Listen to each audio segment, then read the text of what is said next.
Hello, আসসালামু আলাইকুম everyone. কেমন আছো সবাই? আশা করছি সবাই ভালো আছো। আমরাও ভালো আছি। জাইন কিন্তু জাইনের বাবার সাথে খেলতেছে। এত কিউট কিউট অ্যাক্টিভিটিস করে, আমরা দেখে না মানে মাঝে মধ্যে ওর দিকেই তাকিয়ে থাকতাম। সন্ধ্যা হলেই আর ঘরে থাকতে মন চায় না, মনে চায় একটু ঘুরে আসি কোথাও থেকে। তো আমরা কিন্তু জাহাঙ্গীরনগর ইউনিভার্সিটিতে চলে আসছি সন্ধ্যার সময়। সো এখানে জাইন হচ্ছে ওর বাবার সাথে হাঁটতেছিল। ও তো পুরোপুরি হাঁটতে পারে না তখন।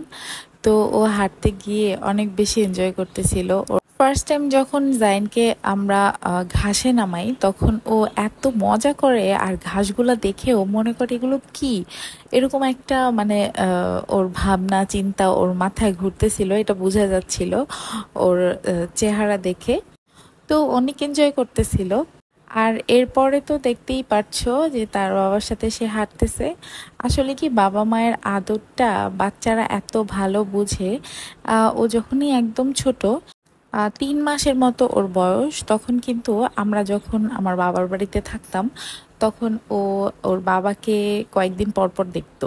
কারণ এটা স্বাভাবিক, তোমাদের ভাইয়ার তো আর আমাদের বাসায় এত ভালো লাগতো না, যেহেতু আমাদের বাসায় কোনো ছেলে মানুষ নাই, শুধু আমার বাবা আছে। ওর কোনো শালাশালিও নাই, তার জন্য কিন্তু ও আমাদের বাসায়ও বেশিক্ষণ থাকতো না। এদিক থেকে জাইনকে না দেখেও থাকতে পারতো না, তো ও 1 সপ্তাহ পর পরই কিন্তু আমাদের বাসায় চলে যেত। আর তখন থেকেই ও কিন্তু ওর বাবাকে অনেক বেশি করে চিনে। আর জাইনের বাবা তো আলহামদুলিল্লাহ, সে একদম ও হওয়ার পর থেকেই ওকে অনেক বেশি আদর করে আর ওকে অনেক বেশি যত্ন করে। তোমরা যারা আমাদের চ্যানেলটা এখনো সাবস্ক্রাইব করো নাই, সাবস্ক্রাইব করে দিবা। আজকের ভিডিওটা এই পর্যন্তই। আল্লাহ হাফেজ।